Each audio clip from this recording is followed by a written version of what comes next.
직장 전도를 위해서 이 다니엘이, 글쎄 다니엘이 무슨 전략을 세웠다기보다 다니엘의 그 모습을 통해서 우리가 전략을 찾아낼 수 있는 거죠. 직장 선교를 위해서 기본적으로 가져야 될 게 첫 번째 뭐냐면 구별된 생활이라는 거죠.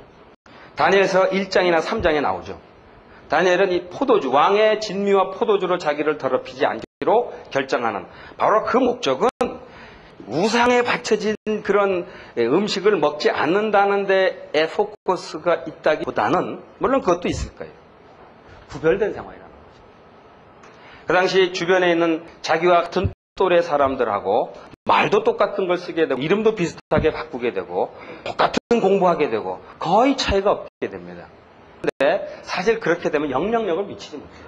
그러니까 영향력을 미치기 위해서는 구별이 돼야 돼요. 근데 구별해야 될 영역이 뭐 여러 가지가 있을 수 있죠. 근데 그 당시 이 다니엘과 세 친구가 택했던 것이 바로 그겁니다. 왕의 진미와 포도주를 거절하는 거. 그리고 우상 숭배하도록 명령을 받았을 때 그것을 거절하는 거. 그것이 자기의 생명을 내놓는 것일 수도 있을지 모르지만은 그러나 그걸 결정한 거죠. 이 구별. 저 생애를, 저가 직장 생활하면서도 그래요. 우리나라에서는 특별히 구별되기가 어떻게 보면 좀 쉽더라고요. 우리나라에서는. 술자석에서 술을 안 하니까 일단 구별이 되더라고요. 그래가지고 그런 분들이 있어요. 왜 크리스찬들을 술 못 마시게 하냐. 뭐 성경에 보면 술에 대해서 꼭 그렇게 부정적인 것만은 아닌데요. 또 갑자기 그럴 때 성경 연구하는 분들이 생겨요. 그래가지고 뭐 이럴 수도 있죠. 예수님이 제일 먼저 베푸신 이적이 술 만드신 이적이고 예수님이 제일 마지막으로 제자들한테 돌린 것도 술이고 예수님 사역이 술로 시작해서 술로 끝나는. 근데 왜 우리는 술에 대해서 이렇게 예민하고 부정적이 돼야만 하느냐. 뭐 이렇게 성경 연구해가지고 말하면 이거 많이 되긴 되더라고요. 그런데 중요한 것은 이제 술이 아니라 우리 사회에서의 술 문화 속에서의 구별된 삶. 이게 포인트인 것 같아요. 구별된 삶. 그러니까 예를 들어서 미국이나 캐나다 같은데 제가 얘기 들어보면은 술 안 마시는 것이 그게 구별이 크게 안 되더라고요. 그냥 안 마실 수도 있고 마실 수도 있고 그게 그렇게 중요한 게 아니에요. 근데 한국에서는 술 안 마시는 게 참 중요한 게 되더라고요. 술만 안 마시면 금방 사람들이 그렇게 나가냐고 금방 얘기를 한다는 거죠. 거기서부터. 그러니까는 왜 술을 마셔가지고 안 믿는 사람들로 하여금 헷갈리게 하냐 이거지. 그냥 안 마시면 간단하잖아. 금방 구별이 되니까. 재미난 얘기 지난번에 들어서 어떤 친구가 그러더라고요. 자기 친구 가운데 교회 안 믿는 친구예요. 그런데 몸 때문에 술을 안 마시려고 하는데 우리나라에 술 안 마시기가 쉬워요. 자꾸 권하잖아요. 근데 자기는 안 마신다고 자꾸 권하니까 아예 그랬대요. 그 친구는 안 믿는 친구예요. 근데 그랬대요. 예수 믿어! 이랬다는 거예요. 그랬더니 그냥 안 권하더라는 거죠. 그 얘기 듣고 이게 생각 많이 하게 되더라고. 별일도 다 있다. 중요한 거는 구별이라는 거죠. 구별이라는 거. 근데 이제 구별을 할 때 무례해서는 안 되는 것 같아요. 예의를 갖추는 게 참 필요한 것 같아요. 뭐 술을 문제라든지 또 우상 숭배를 거절하는 문제 이런 부분에 있어서 예의를 가져. 이 다니엘은 그런 부분에서도 탁월했던 것 같아요. 나는 안 마시겠다. 안 먹겠다. 그걸 끝낸 게 아니에요. 안 마시겠다고 그러니까 황관장이 뭐라고 그랬어요. 너 안 마시는 거는 네가 안 마셔가지고 얼굴이 초췌하게 되면 그것 때문에 내가 위험하다. 그럴 때 다니엘이 눈 딱 감고 되게 위험하고 나는 관계없어가 아니었다는 거죠. 그 소리 듣다가 알았습니다. 그러면 열흘 동안 시험을 해보고 그 결과를 가지고 어떻겠습니까? 다니엘은 정말 구별되면서도 그렇게 무식하게 구별된 사람이 아니라 센스가 있어요. 결국 그래가지고선 그 일이 아주 잘 이루어지게 되는 것을 봅니다. 저는 그래서 우리가 직장에서 구별된 모습을 보여주면서도 그런 예의를 지킬 필요가 있다. 제가 지금 돌이켜보면서 그 부분에 제가 잘못했던 것 같아요. 예를 들어서 이 돼지머리에 절하라고 그래요. 저는 물론 안 하죠. 그럴 때 안 할 때 제 태도는 뭐냐면은 이거죠. 안 합니다. 뭐 이거예요. 물론 안 하고 하는 건 좋은데 지금 제가 제가 다시 한다면 그랬을 것 같아요. 이 돼지머리에 절하라고 했을 때 실장님 저는요 돼지한테 안 하고 하나님께 열심히 기도하겠습니다. 뭐 이런 식으로 조금은 위트 있게 좀 이렇게 하지 않았어요. 근데 그때는 그게 아니었어요. 안 합니다. 이게 급했던 것 같아요. 지금 생각해도 조금 아쉬워요. 구별 구별되는 거가 너무 급한 나머지 조금 실수를 했던 것 같아요. 여러분들한테 그렇다고 타협할 수는 없어. 구별된 생활을 하는데, 그러나 그러니까 단호함과 더불어서 그 예의, 사람 관계 기본 예의를 갖추는 거는 그런 의미에서 다니엘이 참 탁월했던 것 같습니다. 다니엘에게 우리는 그걸 좀 배울 수 있어야 된다 생각합니다. 지나치게 되면은 왕따가 되는 거 아니에요. 우리 흔히 그런 얘기 하잖아요. 술 못 마신다고 왕따 되지 않습니다. 저는 확신합니다. 그런데 술 못 마시겠다고 무식하게 거절하면 왕따가 될 수 있죠. 잘 구별하시기 바랍니다. 어려워요. 재치가 필요하고 그런 의미에서 하나님께 지혜도 달라고 할 필요가 있는 부분이죠.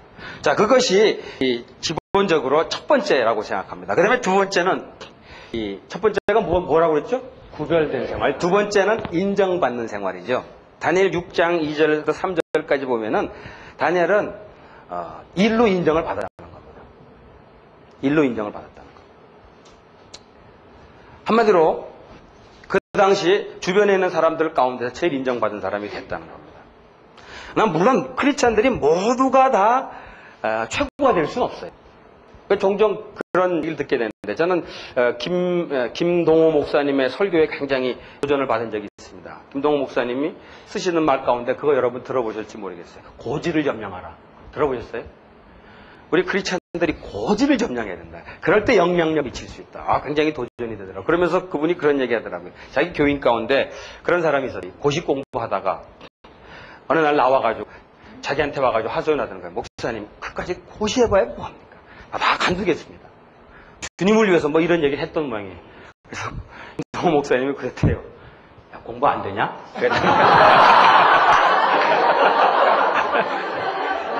쓸데없는 소리 하지 말고 들어가서 공부해. 그리고 고지를 점령해. 굉장히 중요한 얘기더라고요. 근데 고지를 점령할 수 있는 사람도 있는 반면에 고지 가다가 끝까지 못 가는 사람도 있을 수 있다는 거죠. 왜냐하면 5달란트는 고지를 점령하지만 1달란트는 안 된단 말이에요. 그러면 1달란트는 어떻게 하냐? 1달란트로 인정을 받아야 된다. 그러니까 자기 영역에서 인정을 받는 게 중요하다. 저도 가끔 그런 경우가 있죠. 목사가 될 때 이런 거 있죠. 하다가 안 되고 해서 하나님이 매를 들어서 목사가 된 그런 분들도 있다고 합니다. 근데 저는 사실은 이 엔지니어로 있다가 이게 정말 저한테 맞지 않아요. 근데 엔지니어로 있을 동안에는 정말 열심히 일했어요. 그래서 인정받고 상도 받았어요. 근데 다만 그것이 저한테 도무지 맞지 않기 때문에 결국 그만두었는데, 이 세상 일에서 밀려서 그래가지고 밀려서 온 그것이 그렇게 바람직한 모습은 아니지 않겠나. 그래서 저는 여기 이 다니엘이 얘기하고 있는, 다니엘이 보여주는 세상 일로서 인정받는 생각, 그 일로서 인정받는 생각. 그러니까 때로는 가끔 이런 수도 있습니다. 전도의 열정 때문에 맡겨진 업무를 조금은 등한히 하는 사람이 있을 수 있어요. 제가 과거에 그런 분 한 분 본 기억이 납니다. 전도에 열정이 있어요. 정말 열심히 있어요, 그분. 어느 정도 열심히 했냐면은 이렇게 얘기하더구만. 주변에 있는 사람들이 방선기보다 더 지독한 예수쟁이 봤다. 저는 궁금하더라고요, 어떤 사람인지. 봤더니 정말 대단한 분이에요. 그분은 사람들 모아놓고 점심시간 같은데 직원들 모아놓고 사형리를 전하는 분이에요. 칠판에다가. 굉장한 분이죠. 뜨거운 분, 존경할 만한 분이에요. 이제 그분이 그 사형리를 다 전한 후에 이런 얘기를 하더라고. 사실 내가 직장에 나오는 건 이것 때문에 이게 내 본업이다. 직장에서 하는 일은 자기는 부업이다. 그런 얘기를 듣는 순간 제가 섬찟했어요. 제가 다 아는데, 월급 다 받는 거 아는데 어떻게 그걸 부업이라고 말씀할 수가 있나. 근데 거기서 이제 약간의 그 어떤 차이가 생겼다고 볼 수 있죠. 그래서 저는 그 업무에서 인정을 받는 것이 또한 중요한 단계가 아닌가 생각합니다. 그 다음에 세 번째는 그 업무로 인정을 받을 뿐 아니라 다니엘 6장 4절에 보면은 정직한 생활을 했죠. 업무로 인정을 받게 되니까 주변에 있는 사람들이 가만 놔둘 수가 없어. 어떻게든지 끌어내리려고 그러죠. 끌어내리기 위해서 이 사람들이 한 일이 뭐냐면은 다니엘에게서 흠과 허점을 찾으려고 한 겁니다. 흠과 허점. 그걸 영어로 보니까 이렇게 됐어요. 부패한 것과 그 다음에 게으른 점 찾았다는 거죠. 그걸 찾을 수 없었다는 거죠. 한마디로 깨끗한 생활했다는 것을 보여줍니다. 물론 완벽하다고 볼 수는 없겠죠. 완벽할 수는 없는 것 같아요. 그러나 분명히 주변 사람들에게 빛이 되는 삶을 살았다는 겁니다. 저는 이 정직한 생활과 관련해서 아주 중요한 얘기를 하고 싶은 것이 뭐냐면 마태복음 5장 16절입니다. 마태복음 5장 16절 여러분 다 기억하세요? 516인데 마태복음 516 이같이 너희 빛을 사람에 비치게 하여 저희로 너희 착한 행실을 보고 하늘에 계신 아버지께 영광을 돌리게 하라. 이 빛, 세상의 빛이라는 얘기를 우리가 많이 듣습니다. 근데 저는 빛이라는 얘기를 들을 때마다 조금 부담이 됐었어요. 왜냐하면 빛이라고 했을 때 자꾸 이 태양을 생각했단 말이에요. 환하게 비치는 빛. 근데 내가 그런 빛이 되기엔 너무 부족하다는 생각이 들었어요. 근데 나중에 성경 마태복음을 쭉 묵상하다가 그런 생각을 했어요. 빛이라는 걸 얘기하면서 하나님이 그 환한 빛을 생각했다기보다는 어둠을 밝혀주는 빛이라는 개념이에요. 그러니까 지금 여기서는 이 촛불이 별로 의미가 없을지 모르겠어요. 지금은 화나니까 촛불은 거의 의미가 없습니다. 그런데 형광등 끄고 이게 바깥이 다 깜깜해졌을 때는 이 촛불은 분명히 빛 역할을 합니다. 저는 이 죄악 세상에서 크리스찬들에게 하나님이 기대한 것은 일단 여기서부터 시작이 되는 것 아닌가. 그러니까 너무 이렇게 그 부담을 갖고 빛 돼야 되겠다기보다는 어둠 속에서 켜주는 빛 되는 것. 여기서부터 시작을 해야 되지 않겠나. 그런 생각을 합니다. 그래서 가끔 그러죠. 우리나라에서는 정직하게 살기 어렵다. 아마 직장 생활하고 사업하는 분들 그런 얘기 많이 합니다. 그래, 우리나라는 워낙에 지금 부패 있고 너무 거짓말들을 많이 하고 하니까 정직한 생활을 하기 어렵다. 그런 얘기 하는데 정직한 생활을 하기가 쉽진 않아요. 그러나 빛된 생활을 하긴 참 쉬운 것 같더라고요. 왜냐면은 조금만 정직해도 표가 나요. 이게 하도 안 정직하니까 조금만 정직해도 표가 난다는 거예요. 근데 이제 미국이나 캐나다 얘기 들어보면은 예를 들어 이랜드가 정직하다고 하지만은 그 정도 정직은 거긴 대부분 하더구만. 거기선 이랜드 빛이 안 돼요. 빛되기 어려울 것 같아. 근데 우리나라에서 조금만 정직해도 어떻게 그럴 수가 있냐고 그러더란 말이에요. 그래서 여러분 빛된 생활, 완벽하게 살기는 우리나라에서 어렵습니다. 인정해요. 그러나 빛된 생활을 하기는 그렇게 어려운 것만 아니다. 왜냐하면 주위가 워낙 캄캄하니까 조금만 밝아도 된다는 거죠. 여러분 조금 소망을 가졌으면 좋겠어요. 빛되는 거에 대해 이거는 참 묘한 문제인데 이건 아주 작은 데서부터 시작할 수 있는 것 같아요. 이게 정직하다는 거가 지금 우리 사회에서 완벽한 정직을 추구한다는 거 쉽지 않습니다.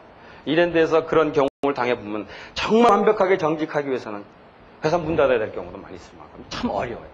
그러나 작은 데고 조금씩 정직해서 적어도 주변에게 빛이 될 수 있는 그런 삶을 살기 시작하는 것. 그게 결국은 중요한 전도의 전략이 됩니다. 똑같이 비리를 행하는데 똑같이 비리를 행해요. 그리고서 복음을 전한다는 게 미칠 수 있는 영역이 도대체 뭐가 있겠냐. 그런 의미에서 제가 직장 생활하면서 했던 실수를 하나 소개를 하죠. 어떤 실수를 했냐면은 여러분도 그런 실수 많이 할 겁니다. 이제 회사에서 제가 대전에서 근무를 하게 됐는데 서울에 있다가 대전에서 근무하는데 그 근무를 그러니까 서울에 있다가 대전에 내려가게 되니까 대부분 사람들이 서울에 살고 있는 사람들이 대전에 있게 되다 보니까 기숙사 생활을 하게 되면서 전화를 서울로 많이 걸어요. 근데 서울로 거는데 회사 전화를 많이 쓴 말이에요. 회사 전화를 많이 쓰다 보니까 회사에 전화비가 너무 나와가지고 퇴근한 후에는 아예 전화를 쓰지 못하도록 했어요. 그런데 사람들이 자꾸 쓰니까 아예 회사에서 전화를 걸어버렸어요. 그러니까 그 당시 이렇게 돌리는 전화인데 안 돌아가게 아예 묶어버렸어요. 아주 창피하더라고요. 그런데 웬걸 묶어도 또 거는 사람들이 있더구만. 이렇게 해가지고 걸는 사람도 있더라고. 걸리더라고요. 저는 그걸 보면서 저것도 안 되는 건데 하다가 나도 모르게 어느 날 나도 한번 해본 거예요. 통화를 했어요. 그때 한참 연애할 때인데 쭉 얘기하다가 한 30분을 통화를 했어요. 대전하고 서울. 한참 전화하고 있는데 그쪽에서 그러더라고요. 이렇게 이 전화 무슨 전화냐 이렇게 오랫동안 전화를 하는데 이거 회사 전화다. 그랬더니 그쪽에서 그러더라고요.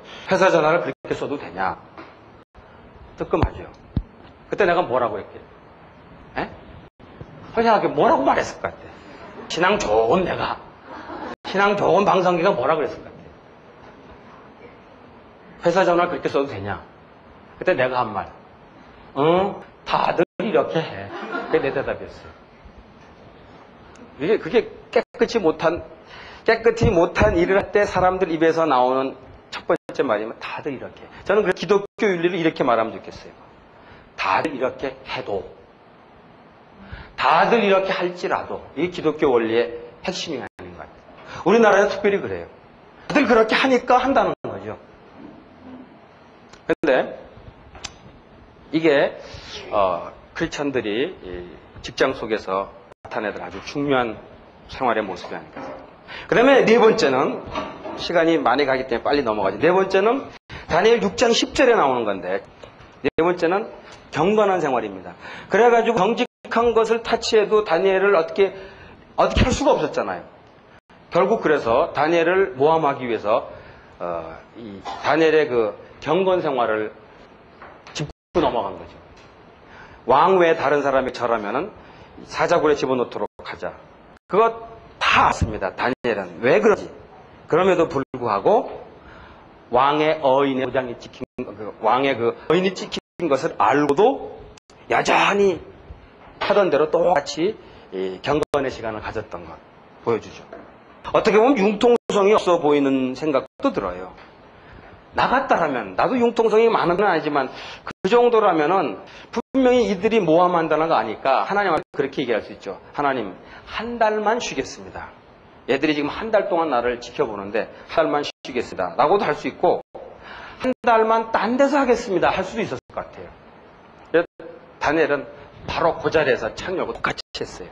왜 그랬을까? 이게 융통성이 없고 무식해서 그랬을까?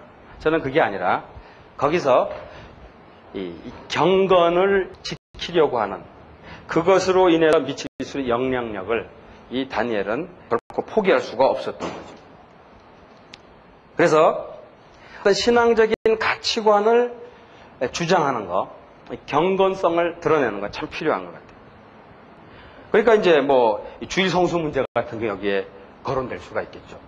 저는 이건 뭐 오해하지 마시기 바랍니다. 주일 성수 문제를 저는 전통적으로 해온 것처럼 주일날은 절대로 일해서는 안 된다. 이런 관점에서 꼭 얘기하고 싶진 않아요. 어떤 직업은 어떤 상황에서는 주일날 일할 수도 있다고 생각을 해요. 그러나 기본적으로 우리들이 경건을 지키기 위해서 주변에 있는 사람들에게 신의 경건 생활을 분명히 얘기하는 거. 이거는 우리들이 꼭 해야 될 수 있는 얘기가 아닌가 생각해요. 물론 지금 주일을 지킬 수 없는 직장들이 있기 때문에 그 부분에 대해서는 또 다른 연구가 필요합니다. 예를 들면 뭐 그런 거죠. 이랜드도 그런 회사가 있는데 호텔 같은 경우 호텔은 주일날 닫을 수가 없잖아요. 그래서 이제 그런 사람들을 위해서 또 다른 연구가 분명히 필요하긴 합니다만은 내 경건 생활을 지키기 위한 어떤 요구랄까요? 그것을 위한 노력. 이것은 그리스도인들에게서 꼭 필요한 자세가 아닌가 생각합니다. 자, 그게 이제 네 번째. 자, 이렇게 네 가지가 말하자면 기본 전략이라고 볼 수 있습니다. 구별된 생활, 인정받는 생활, 정직한 생활, 경건한 생활. 이런 것들이 깔리게 될 때 비로소 저는 다섯 번째 이제 전하는 생활이라는 거죠. 물론 다니엘이 이 다리오 왕한테 어떻게 복음을 전했는지 알려지지 않습니다.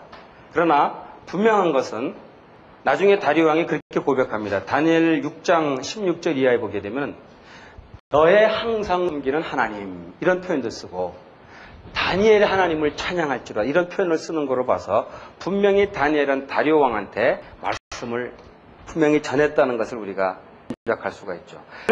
그런데 다니엘이 다리오 왕한테 다짜고짜 전했을까? 왕한테 그럴 수가 없었을 거예요. 분명히 저는 그런 생각을 합니다. 이것도 뭐 상상이죠. 다리오 왕이 다니엘한테 분명히 묻지 않았을까요? 베드로전서 3장 15절이 생각납니다. 베드로전서 3장 15절 한번 찾아보죠. 잘 아는 말씀이시겠지만은 한번 찾아보죠.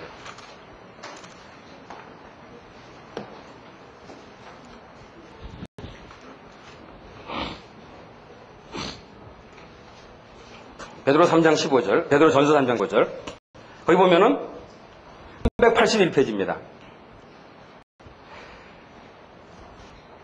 너희 마음에 그리스도를 주로 삼아 거룩하게 하고 너희 속에 있는 소망에 관한 이유를 묻는 자들에게는 대답할 것을 항상 예비하되 온유와 도움을 하고.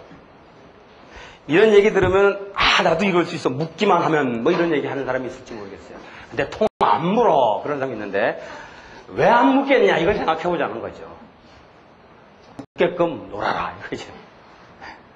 다니엘은 충분히 그런 삶을 살았기 때문에 다리오 왕이 물었을 것이고 그것에 대해서 분명히 전했을 거라고 생각합니다. 그래서 저는 여기서 진짜 전략이 필요한 것 같아요. 여기서 몇 가지 제가 이 전략을 조금 얘기해 주죠. 저 개인적인 전략은 아주 단순했어서. 근데 요즘은 그것만 갖고 안 될까요? 제 개인적인 전략은 두 가지였습니다. 일하다가 조금, 제가 직장은 연구소였기 때문에 약간 여유가 생깁니다. 그러면 일하다가 조금 여유가 생겼을 때 대화 속에서 교회 얘기를 꺼내고, 교회 얘기를 꺼내다 보면은 자연스럽게 예수님에 대해서 나눌 수 있었던 기억이 납니다. 교회 얘기를 꺼내게 되면은 참 이거 하나 신기하대요. 한국에 있는 사람들은 교회 안 가본 사람은 없더라고요. 제가 교회 가본 적이 있냐?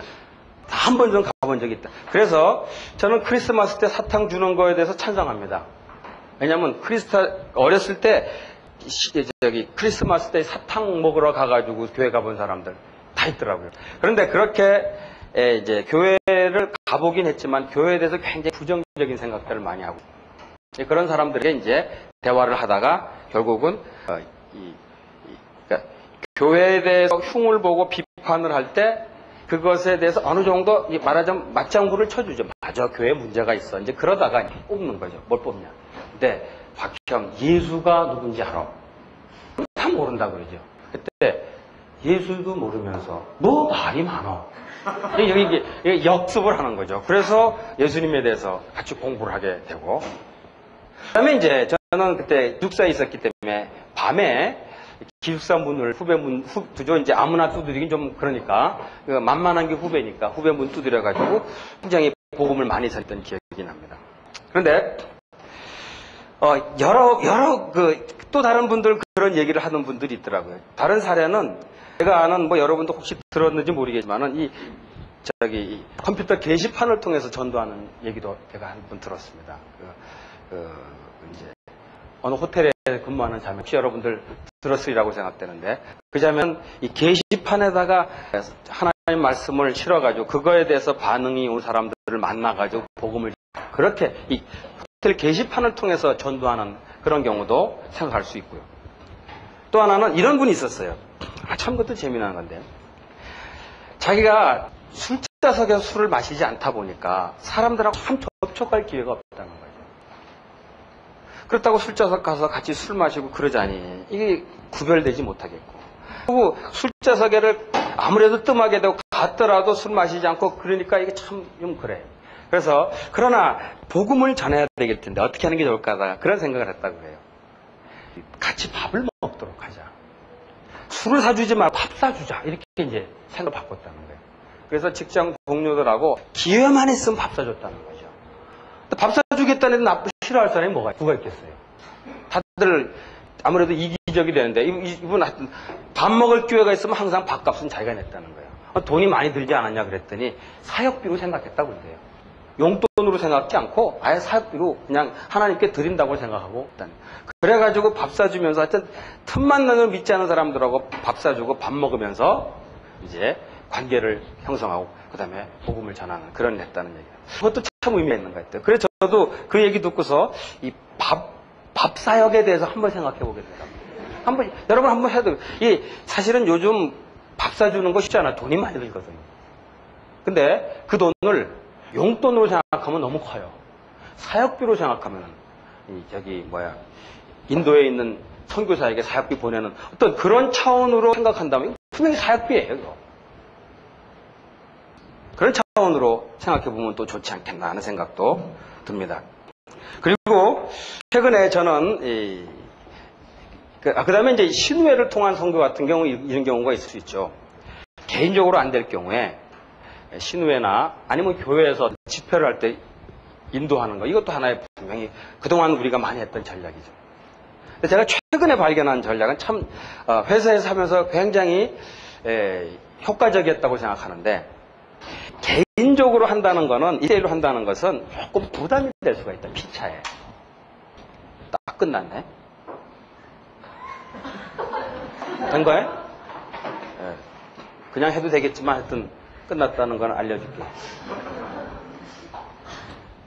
자, 근데 1대1로 하는데 참 저도 해봤지만 조금 부담이 되는데, 그리고 또 1대1로 복음을 잘 전할 수 있느냐면 누구나 다 전할 수 있는 게 아니고, 이번에 그런 걸 했어요. 우리 회사에서 혹시 여러분 들어봤는지 알파 코스라는 것을 했는데, 포인트는 뭐냐면은, 저는 목사니까 아무래도 일에 대해서 얘기입니다만은, 제가 직원들하고 다 알진 못해. 그리고 직원들은 약간 목사에 대해서 약간의 그 거리감을 느낄 수가 있어요. 근데 우리 직원 중에 한 친구가 아주 사람들하고 관계가 좋은 친구가 있어요.